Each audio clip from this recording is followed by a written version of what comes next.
예수님 왕권을 선언하시다라는 제목으로 함께 말씀을 나누겠습니다.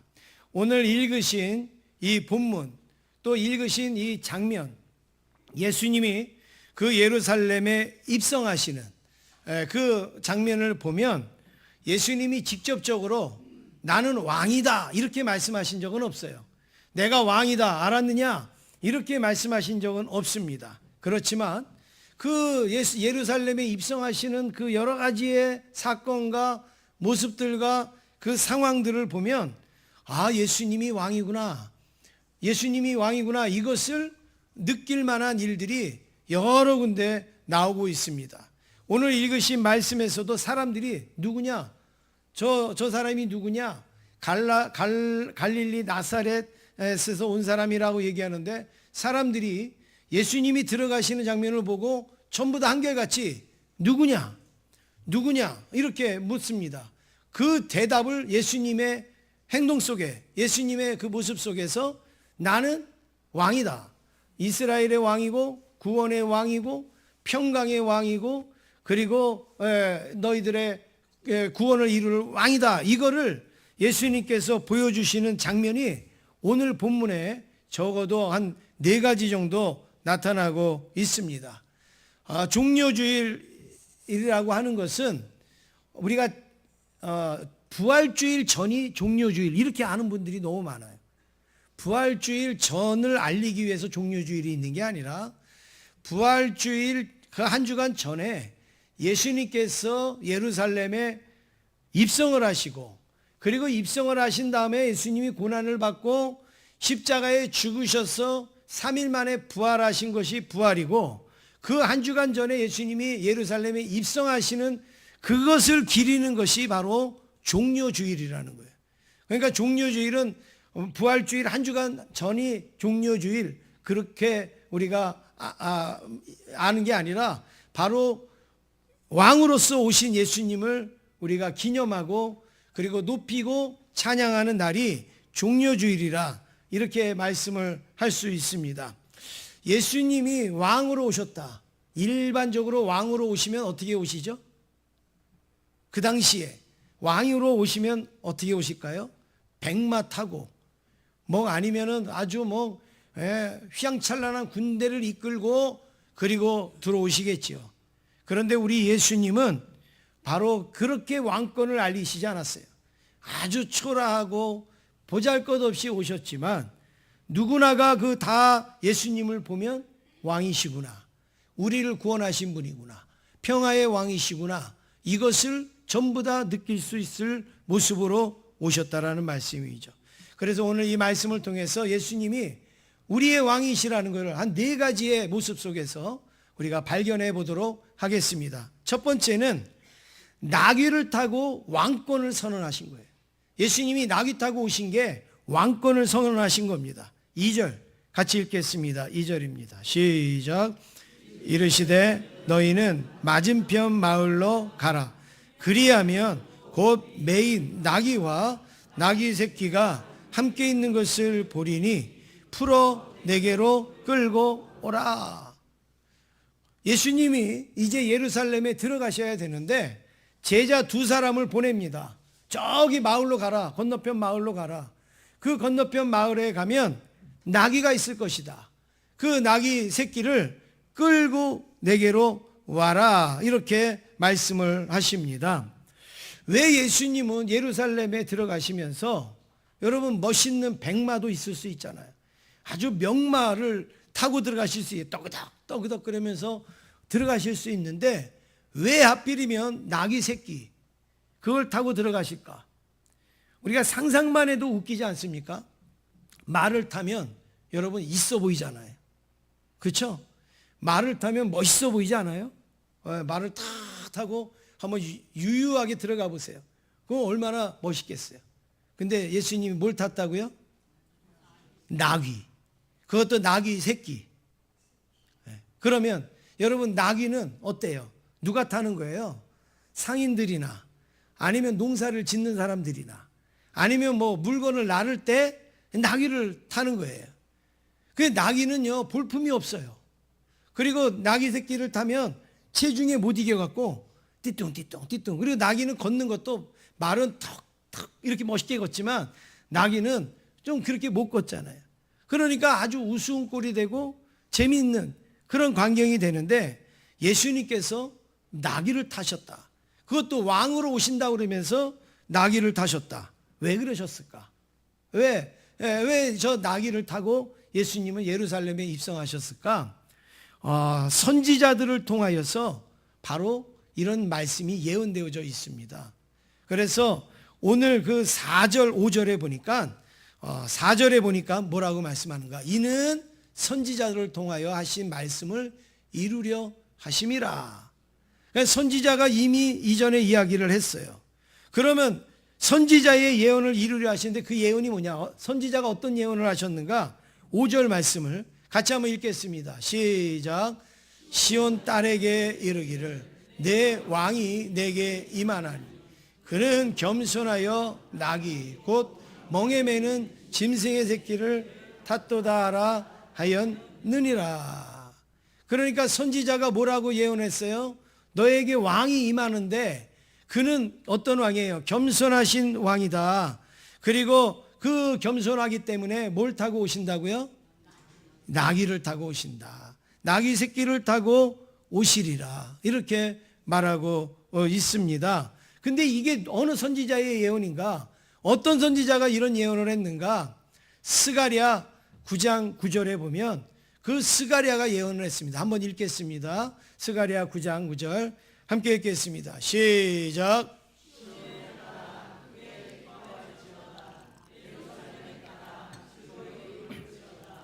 보라 내 왕이 내게 임하시나니 그는 공의로우시며 구원을 베푸시며 겸손하여서 나귀를 타시나니 나귀의 작은 것 곧 나귀 새끼니라. 예, 지금 스가랴가 예언한 것을 지금 그대로 예수님이 지금 보여주시고 있습니다. 한 5, 600년 전에 스가랴가 예언한 말씀이에요. 이제 메시아가 오시면 나귀를 타고 예루살렘의 왕으로 입성하실 것이다. 이제 우리의 구원주가 오시면 나귀를 타고 예루살렘에 들어가실 것이다. 스가랴가 예언을 했는데 지금 예수님이 나귀를 타고 예루살렘에 들어가십니다. 근데 이 말씀을 여러분 잘 이해하셔야 돼요.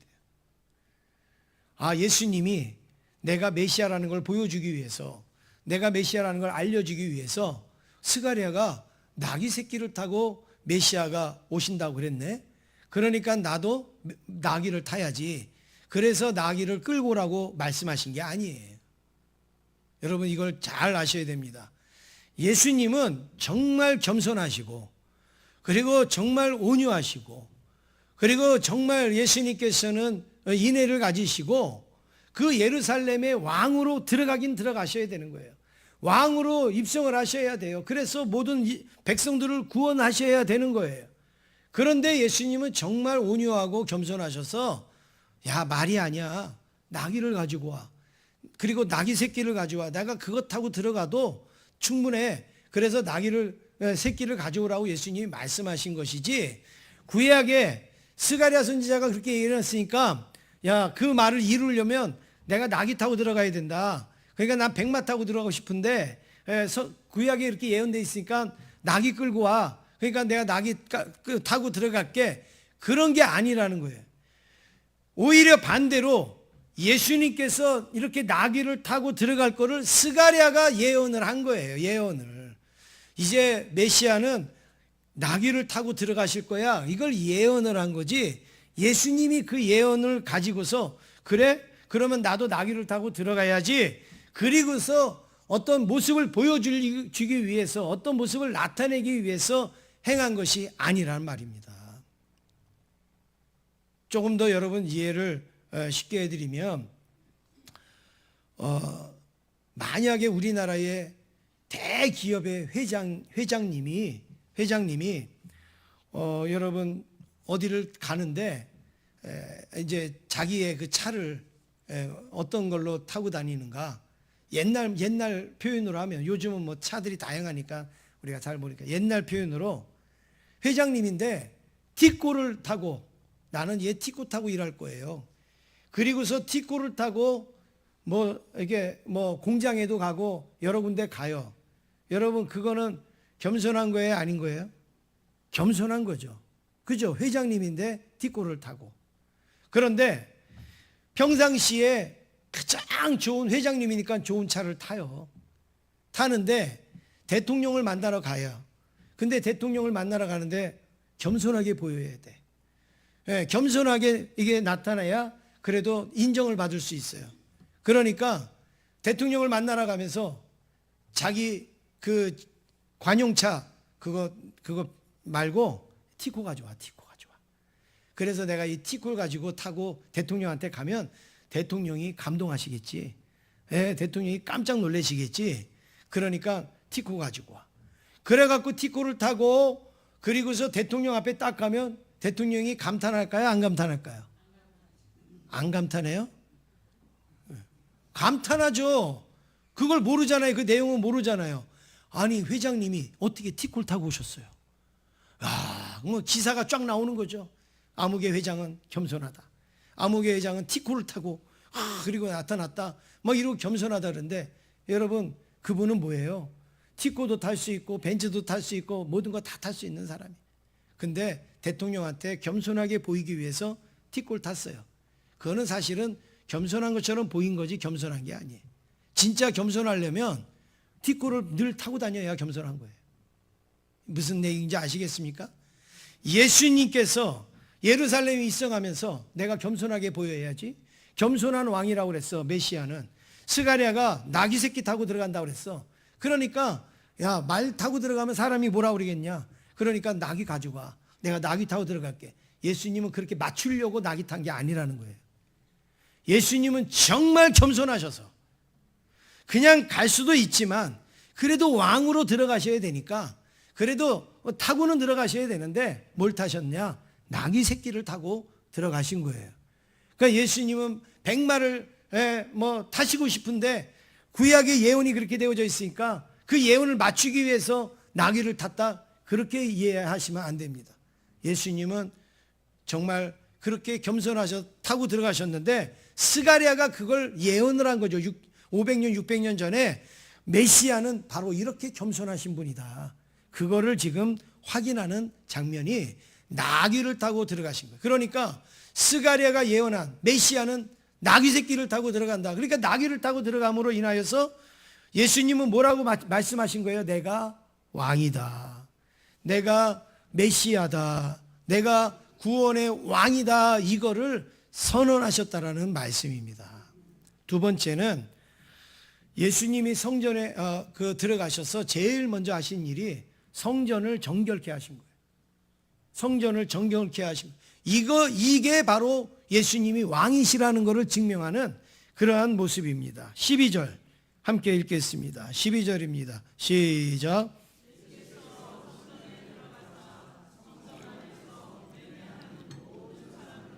내쫓으시며 돈 바꾸는 사람들의 상가, 비둘기 파는 사람들의 의자를 둘러 엎으시고.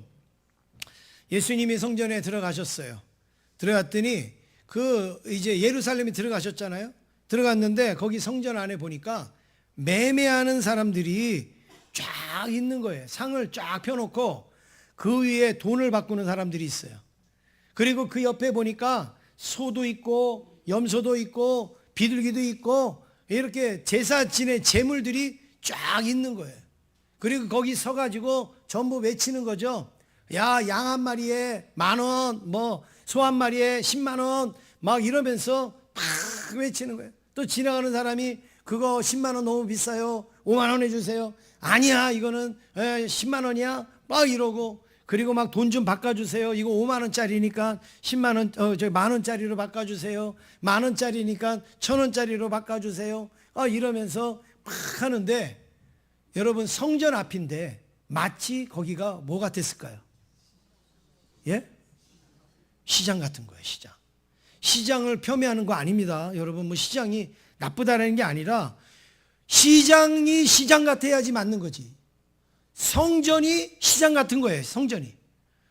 그냥 깎아달라고 그러고 바꿔달라고 그러고 그래요. 제가 청량리에서 전도사를 할 때에 그 옆에 조그만 가게가 하나 있어요. 거기가 약간 이렇게 비탈진 데라서 이렇게 가게도 별로 없고 좀 그래요. 그런데 약간 그 조그만 그 가게가 하나 있는데 제가 평일날 거기 가서 이렇게 뭐 물건을 사러 갔더니 그 사장님이 제가 전도사인 줄 알고 저한테 그러는 거예요. 전도사님 그러면서 예요 그랬더니 주일날 좀 돈 좀 바꾸러 오지 말라고 그러세요. 그러는 거예요. 그래서 아니 무슨 얘기예요 그랬더니 주일날 물건도 안 사면서 그 가게에 와갖고 1,000원짜리 갖고 와서 100원짜리로 바꿔달라고 그러고 10,000원짜리 갖고 와서 뭐 1,000원짜리로 바꿔달라고. 교인들이 와가지고요 그 맨날 거기서 돈 바꿔달라는 거예요. 여러분 짜증 날까요 안 날까요? 짜증 나죠. 그 자기는 열심히 돈 이렇게 딱 준비해 놓고 있는데 와갖고 잔돈 다 긁어가면 짜증 나죠. 그래서 아니 왜 돈을 바꾸러 오죠? 그랬더니 5만 원짜리 내기는 아까우니까 돈 바꿔갖고 1,000원짜리 10,000원짜리 내고 10,000원짜리 내기 아까우니까 돈 바꿔서 1,000원짜리 내고. 특히 이제 아이들이나 학생들이 그러는 거야. 엄마가 야 헌금해라 그리고 1,000원을 주면 가서 바꿔갖고 500원하고 500원은 오락실 가고 뭐 이런 거죠. 그러면서 어떤 아이는 실질적으로 저한테 그런 간증도 하더라고요. 목사님, 그때 제 전사님, 제가요 은혜 받기 전에 수련회 가서 은혜 받기 전에 헌금 시간에 이렇게 헌금을 했대요. 어떤 학생이 하는 얘기예요. 주머니에 옛날에는 잔돈이 많았잖아요, 여러분. 그죠? 지금은 잔돈 있는 분이 거의 없어요. 그러니까 북한교회 세우기 운동 동전 모으기 하는데도 잔돈이 없다고 안 갖고 오시는 분들이 계신데 요즘은 잔돈이 별로 없어요. 근데 그때는 주머니마다 잔돈이 많고 저도 잔돈이 많아서 어떨 때는 구멍이 뚫어질 때도 있어요. 막 쓸려가지고. 그런데 헌금을 할 때 어떻게 해요? 이제 헌금을 했는데 꺼내가지고 이렇게 볼 수 없잖아요. 그러니까 이 아이가 한 이게 간증 그대로 제가 말씀드릴게요. 수모에다 손 딱 집어넣고 옆에를 긁어보면 드륵드륵 긁히면 100원짜리고 뭐 500원짜리고 그리고 맨질맨질하면 뭐 10원짜리고 그렇죠? 그리고 또 좀 작으면 50원짜리고 아주 크면 얼마짜리예요? 500원짜리. 그 당시에는 그 500원짜리가 나온 지 얼마 안 됐을 때 500원짜리 그리고 중간 정도가 100원짜리. 그래갖고 여기다 놓고서야 한참 만져야 된다는 거예요. 헌금을 하려고 그러면 막 긁어보고 뭐 만져보고 그렇게 해야 돼. 근데 자기가 은혜 받고 나서는 그렇게 안 한다는 거예요. 이제 그냥 자기가 딱 이렇게 아무 부담 없이 헌금을 하게 됐습니다. 그런 간증을 하더라고요. 제가 왜 이 말씀을 드리는가? 이 사람들이 왜 성전 앞에서 돈을 바꾸고 왜 재물을 왜 사겠어요? 하나님 앞에 더 영광 돌리려고요? 하나님 앞에 더 좋은 거 드리려고요? 그게 아니죠. 어떻게 하면 조금 더 아껴볼까? 어떻게 하면 좀 더 편해볼까? 어떻게 하면 더 쉽게 한번 해볼까? 재물을 하나 예를 들면 양을 한 마리 끌고 와요. 그러면 양을 끌고 와가지고 며칠을 끌고 와서 그리고 그걸 제물로 드리려고 그러면 그 양이 오다가 어떻게 하다가 다리가 이렇게 삐끗해서 부러졌어요. 그러면 그 제물 드릴 수 있어요, 없어요? 없어요. 그러면 집에 가서 다시 양 끌고 와야 돼요. 그러면 집에 다시 갔다 오려면 며칠 걸리고 얼마나 시간도 많이 걸리고 힘들합니까? 그러니까 대부분 양을 끌고 올 때요 2-3마리를 끌고 오는 거예요. 이 사람들이 제사를 지낼 때. 그래가지고 그 중에서 가장 온전한 놈을 하나님 앞에 제물로 드리는 거예요. 그리고 또 그걸 가지고 또 집으로 가요. 그러니 얼마나 그 먹이도 줘야 되고 관리도 해야 되고 얼마나 힘들어요. 그런데 성전 앞에서 그걸 다 팔아요. 다 팔아요. 그러면 와가지고 이 놈은 얼마예요? 이 놈은 얼마예요? 그리고서 사면 내가 집에서부터 끌고 왔다 가는 것보다도 훨씬 더 여러 가지로 절약이 되는 거예요. 그러니까 여러분 재물을 끌고 올까요? 거기 와서 살까요? 거기 와서 사겠죠. 그리고 내가 가진 건 큰 돈밖에 없어요. 그러니까 어떻게 해요? 잔돈으로 바꾸려면 요즘처럼 뭐 은행이 많고 뭐 이러면 얼마든지 바꾸지만 옛날에는 그런 게 없었을 거 아니에요. 그러니까 거기 가면 돈 바꾸는 사람도 있어요. 그러니까 10만 원 드릴 거 내가 10,000원도 드릴 수가 있는 거예요. 그래서 거기에 막 매매하는 사람들이 줄비하고 그거를 이용하는 사람, 제사를 지내는 사람들이 그걸 다 이용을 하니까 막 거기 가요. 시끌벅적지근하면서 막 깎아달라고 그러고 막 이러는 거예요. 제사에는 관심이 없는 거예요. 그 제사를 받으신 하나님에게는 관심이 없고 그 재물을 싸게 했느냐 적게 했느냐 그냥 거기에만 관심 있는 거예요. 예수님이 그거를 보시고 어떻게 해요? 여기는 성전인데 마치 시장 같은 거예요. 시장. 거룩함이 없는 거예요. 은혜가 없는 거예요. 그래서 여러분 이 교회는요, 교회는 두 가지 소리만 커야 되고 나머지는 크면 안 돼요. 두 가지 소리만 커야 되고 나머지는 크면 안 돼요. 두 가지 소리가 뭐냐? 찬송하는 소리. 믿습니까? 찬송 크게 하셔야 돼요. 그리고 또 하나 뭐예요? 기도 소리. 예, 힘차게 기도해야 돼요. 예, 열심히 부르짖고 기도해야 돼요. 이거 두 가지 외에는 내 목소리 들리면 안 되는 거예요. 주방에서도 어디 뭐 봉사하면서도 무슨 일을 하면서도 교회는 찬송하는 소리, 기도 소리 빼고는 조용히 해야 되는 거예요. 그런데 교회가 그렇지 못하면요, 교회가 꼭 뭐 같은 거예요? 시장 같은 거예요. 그래서 교회에서도 여러분 일찍 오셔서 어때요? 막 이 사람 저 사람 만나갖고 뭐 잘 있었어 뭐 했어 뭐 해갖고 뭐 옷은 그거 어디 거야 뭐 해갖고 막 여러분 그런 거 하는 게 아니라 하나님 앞에 조용히 기도하셔야 돼요. 그리고 예배를 준비하시고 그리고 하나님 앞에 영광 돌려야죠. 우리 엄기순 권사님이 우리 교회 처음 오셔가지고 한 1년 다니시다니 저희 교회 이런 얘기 했잖아요. 아니 제자교회는 왜 이렇게 조용해요? 정상이에요. 그게 믿습니까?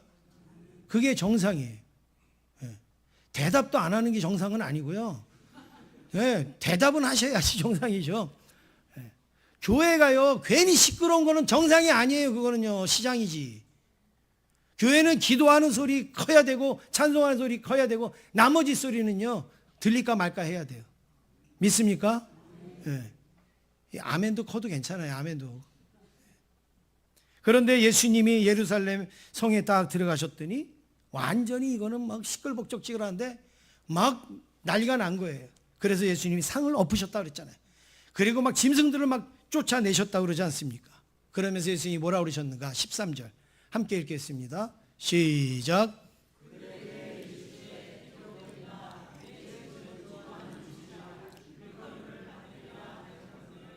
너희는 강도의 소굴을 만드는도다 하시니라. 예, 여러분 내 집은 기도하는 집인데 이 집을 뭐로 만들었다고요?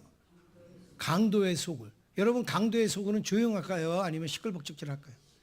예, 막 시끄럽겠죠. 막 협박도 하고 막 공갈도 치고 막 이러니까 하겠죠. 지금 성전이 바로 그런 모습을 가졌어요. 그러니까 예수님께서 쫓아내셨는데 예수님은 이 성전을 뭐라고 말씀하셨는가? 내 집이라 그랬어요. 내 집. 내 집. 내 집은 뭐 하는 집이라고요? 기도하는 집이에요. 기도하는 집. 기도 소리로 시끄러워야지. 예, 기도 소리로 떠들어야지.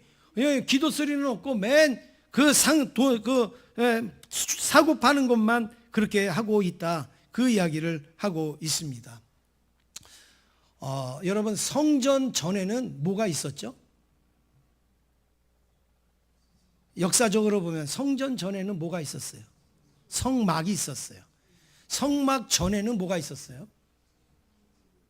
제단이 있었어요.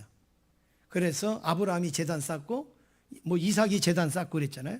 그러다가 이제 출애굽해서 광야에 와갖고 하나님이 뭘 만들려고 그랬어요? 성막을 만들려고 그랬어요. 그리고 이 성막으로 살다가 솔로몬 시대에 와갖고 뭐가 됐어요? 성전이 됐어요. 이 성전이 쭉 오다가 이제 신약에 와갖고는 성전이 뭐가 됐어요? 교회가 됐어요. 이게 바로 이 교회의 쭉 역사입니다. 그런데 여러분, 왜 제단, 성막, 성전, 교회는 왜 거룩하다고 그래요? 예? 예, 거기에 몇 가지 이유가 있습니다. 하나는 하나님의 이름을 두신 곳이기 때문에 거룩한 거예요. 예, 하나님의 이름을 두신 곳이기 때문에 거룩한 거예요. 그러니까 교회나 성전이나 성막에는 누구의 이름이 있는 거예요? 하나님의 이름이 있는 거예요. 예. 그런데 지금 모습에 하나님이 안 보여요. 그리고 또 왜 교회가 거룩한가? 거기에는 하나님이 주목하여 보시기 때문에, 하나님의 이름이 있기 때문에 하나님이 주목하여 보시는 거예요. 여기서 뭐 하나? 하나님의 이름이 있는 곳에서 뭐 하나? 그런데 뭐 하고 있어요? 매매하고 있어요. 그러니까 예수님이 상을 엎으시는 거죠. 그리고 이것을 통틀어서 뭐라 그러냐? 하나님이 임재하신다 이거야. 임재하시는 곳이에요. 제단, 성막, 성전, 교회는 건물이 화려하고 뭐 크고 작고가 아니라 거기에 하나님이 임재하시느냐, 이게 능력 아니겠습니까? 그런데 하나님이 임재하시는 그 자리가 시장판이 됐어요. 그러니까 주님께서 그 상을 엎으시면서 여기는 내 집인데 여기는 만민이 기도하는 집이다. 그 말씀을 할 때에 그 옆에 있던 사람들이 무슨 생각이 들었겠어요? 아, 이 성전의 주인이구나, 예수님이. 성전의 주인이구나.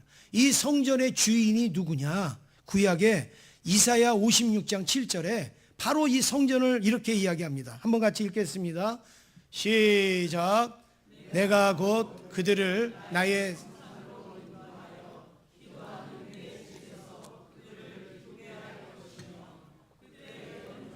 희생을 나의 제단에서 받게 되리니 이는 내 집은 만민이 기도하는 집이라 일컬음이 될 것임이라. 아멘. 이사야 선지자도 뭐라고 얘기했어요? 만민이 기도하는 집이라. 여기가 하나님의 집인데, 그런데 지금 이걸 누가 말씀하고 있느냐? 예수님이 말씀하고 있어요. 내 집은 만민이 기도하는 집이다. 그 얘기는 뭐예요? 내가 만왕의 왕이다. 내가 구원의 왕이다. 내가 평화의 왕이다. 그런데 내 집 앞에서 너희들이 이러고 있느냐? 지금 주님께서 그 말씀을 하고 계시는 거죠. 세 번째로 주님이 이 왕권을 선포하신 것이 무엇이냐? 치유, 병을 고쳐주시고 하시는 걸로 왕권을 선포하고 계십니다. 예수님이 나귀를 타고 예루살렘에 입성했어요. 그리고 성전 앞에서 매매하는 사람들의 상을 엎었어요. 그리고 얘가 내 집이 만민이 기도하는 집이라고 말씀을 하셨어요. 그 다음에 행동이 중요한 거예요. 14절 말씀해 보시니까 함께 읽겠습니다. 시작. 맹인과 저는 자들이 성전에서 예수께 나아옴에 고쳐주시니. 누가 나왔다고요? 맹인과 저는 자들, 그리고 아픈 자들, 치료받아야 될 사람들이 나왔어요. 그랬는데 예수님이 어떻게 해주셨다고요? 고쳐주셨다. 고쳐주셨다. 병을 낫게 해주셨다. 지금 그 장면이에요. 여러분이 한번 머릿속에 생각을 해보세요. 예수님이 예루살렘 성으로 들어오세요. 뭘 타고 들어오세요? 나귀 새끼를 타고 쫙 들어와. 호산나 호산나 막 이렇게 외치고 있어요. 그런데도 긴가민가해요. 진짜 예수님이 왕이신가? 진짜 예수님이 평화의 왕인가? 그런데 예수님이 성전 앞에서 매매하는 사람들을 상을 엎으시고 내 집은 만민이 기도하는 집이라고 말씀하실 때 진짜 하나님의 아들인가 보다, 메시아인가 보다, 이런 생각이 들고 있는데, 병자들이 와갖고 예수님에게 고쳐달라 그러니까 예수님이 병을 고쳐주셨어요. 그럴 때 사람들은 진짜 메시아구나라는 확신이 점점 더 들게 된 거죠. 왜냐하면 이사야 선지자가 바로 메시아는 이런 분이라고 말을 하는데 바로 그 내용이 예수님의 모습이기 때문에. 이사야 35장 5절 함께 읽겠습니다. 시작. 그때에 맹인의 눈이 밝을 것이며 못 듣는 사람의 귀가 열릴 것이며. 그때가 뭐예요? 왕이 오시면, 메시아가 오시면 이렇게 맹인의 눈이 밝아질 것이고, 그리고 못 듣는 사람의 귀가 열려질 것이다. 그리고 6절에도 우리 한번 같이 읽겠습니다. 시작. 그때에 저는 자는 사슴같이 뛸 것이며 말 못하는 자의 혀는 노래하리니. 메시아가 오시면 바로 이런 일이 일어난다는 거예요. 할렐루야. 그런데 지금 그 눈앞에서 이루어지고 있잖아요. 못 보는 사람이 눈을 뜨고 못 듣는 사람이 듣게 되어지고 그러는 모습을 보는데, 그 모습을 보면서 사람들은 아, 이분이 메시아구나, 이분이 만왕의 왕이시구나, 이분이 우리의 구원주시구나, 그렇게 고백하지 않았겠습니까? 바로 예수님은 나는 왕이다 말하지 않지만 예수님의 모습 속에서 왕이신 것이 많이 드러나고 있는 거죠. 예수님을 증거하러 온 세례 요한도 감옥에 갇혔습니다. 감옥에서 이제 그 예수님을 맞이해야 되는데 맞이할 수 없어요. 그래서 자기의 제자들을 보냅니다. 너희들이 예수님한테 가서 예수님에게 구원의 예약대로 오실 왕이십니까? 물어봐라. 제자들을 보냅니다. 그래서 제자들이 예수님에게 가서 당신이 구약에서 예언한, 선지자들이 예언한 메시아입니까? 라고 예수님에게 묻습니다. 그때 예수님이 뭐라고 대답하신 줄 알아요? 그래, 내가 메시아다, 그리고 내가 구원의 왕이다, 이렇게 예수님이 말씀하지 않았어요. 예수님은 뭐라고 말씀하셨는가? 이렇게 말씀을 하셨습니다. 마태복음 11장 5절 같이 한번 읽겠습니다. 시작. 맹인이 보며 못 걷는 사람이 걸으며 나병 자가 깨끗함을 받으며 못 듣는 자가 들으며 죽은 자가 살아나며 가난한 자에게 복음이 전파된다 하라. 예수님이 뭐라고 말씀하십니까? 너희들 가서 세례 요한한테 가서 이야기해. 가서 예수님한테 갔더니 맹인이 막 보더라고요. 못 듣는 사람이 막 듣더라고요. 저는 사람이 막 일어나더라고요. 그리고 막 가난한 사람들이 소망을 가지고 희망을 가지고 그리고 막 하나님의 나라의 복음이 막 전파되더라고요. 그 이야기를 세례요한한테 가서 하면 세례요한이 그 얘기를 딱 들으면은 메시아라는 걸 알까요, 모를까요? 아는 거죠. 바로 그 구약의 선지자들이 예언한 모습이 지금 예수님의 현장에서 일어나고 있거든요. 예수님의 그 사역 속에서 막 병자가 일어나고 막 고쳐지고 나아지고 하는 일들이 일어나거든요. 그러니까 이거는 메시아라는 게 분명하다라는 것을 지금 예수님께서 그렇게 표현을 해주고 있습니다. 사랑하는 성도 여러분, 저희 교회도 마찬가지입니다. 우리 교회도 몸이 연약하고 불편한 분들 많이 있어서 우리가 기도하고 또 하나님 앞에 엎드리고 뭐 우리가 특별히 뭐 하는 건 없지만 하나님 앞에 예배 때마다 기도하고 기도할 때마다 우리가 기도해서 지금 이 자리에 계신 수많은 사람들이 하나님의 은혜로 치유되어지고 고쳐지고 나아지지 않았습니까? 그거 누가 하신 거예요? 하나님이 하신 거예요. 하나님이. 그 하나님은 왜요? 만왕의 왕이시고 그리고 우리의 구원의 왕이시니까 바로 하나님을 믿고 의지하면 우리의 문제도 해결될 수 있고 우리의 병도 고쳐질 수 있고 우리의 연약함도 채워지고 우리의 또 기도해야 하는 제목도 하나님께서 들으시고 응답하여 주시는 줄로 믿습니다. 근데 이 장면이 바로 눈앞에서 자기들 눈앞에서 예수님한테 나타나기 때문에 예수님이 왕이라는 것이 그대로 보여지고 있는 것이죠. 마지막으로 네 번째, 예수님이 왕이라는 걸 어떻게 선언하셨는가? 어린 아이들의 입을 통하여서 왕이라는 걸 선언하셨다. 이게 어떤 의미겠습니까? 우리 그 8절 같이 읽겠습니다. 8절입니다. 시작. 그들의 겉옷을 길에 펴고 다른 이들은 나뭇가지를 베어 길에 펴고. 예수님이 예루살렘에 입성하실 때 들어가실 때에 많은 사람들이 자기의 겉옷을 다 벗었어요. 그리고 예수님 그 나귀가 가는 그 길 위에다가 쫙 깔았어요. 그리고 종려나무까지도 꺾어갖고 거기다가 쫙 깔았어요. 그리고 수많은 사람들이 옆에서 나뭇가지를 막 흔들면서 뭐라고 외쳤다고요? 호산나 호산나 그렇게 외쳤습니다. 뭐라고 외쳤는가? 9절 우리 같이 읽겠습니다. 시작. 앞에서 가고 뒤에서 따르는 무리가 소리 높여 이르되 호산나 다윗의 자손이여 찬송하리로다. 주의 이름으로 오시는 이여 가장 높은 곳에서 호산나 하더라. 예. 뭐라고 외쳤다고요? 호산나라고 외쳤어요. 호산나. 여러분 이 호산나라는 이 단어가 어떤 의미일까요? 이게 그냥 이들이 호산나 호산나 그런 게 아니에요. 구약에 이 말씀이 예언되어져 있어요. 오늘 제가 예배 시작할 때 읽었던 말씀이에요. 이 예언된 말씀을 지금 인용해서 메시아한테 외치는 그 말이 호산나예요. 아무한테나 호산나 그러는 게 아니라 이 메시아 우리의 왕으로 오신 분한테 그 우리를 구원해 달라고 외치는 말이 호산나라는 말이에요. 시편 118편 25절 함께 읽겠습니다. 시작. 여호와여 구하옵나니 이제 구원하소서. 여호와여 우리가 구하옵나니 이제 형통하게 하소서. 여러분 이 말이 뭐라고요? 이게 호산나예요. 이게 호산나는 이제 구원하소서. 이제 우리를 구원하소서. 이게 호산나예요. 예수님이 들어가는데 사람들이 호산나 호산나 그리고 외쳤단 말이에요. 그런데 여러분 더 신기한 거는 그 군중들 속에 누가 많이 있었느냐? 어린아이들이 많이 있었어요. 어린아이들이 따라오면서 호산나 호산나를 외쳤단 말이에요. 근데 이 어린아이들이 외친 게 바로 왕이라는 것을 선언하는 장면이에요. 왜 그러냐? 이 시편 8편 2절이 바로 그 예언인데 시편 8편 2절을 우리 다시 한번 읽어보겠습니다. 시작.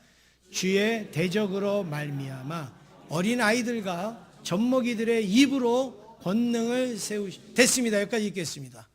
여기에 뭐라고 예언되어져 있습니까?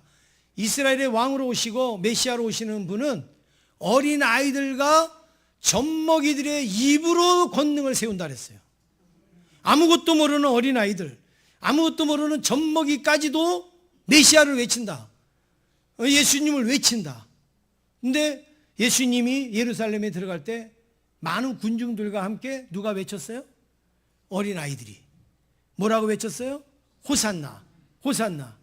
지금 이 시편에 있는 말씀이 그대로 인용이 되고 있지 않습니까? 입증이 되고 성취가 되지 않습니까?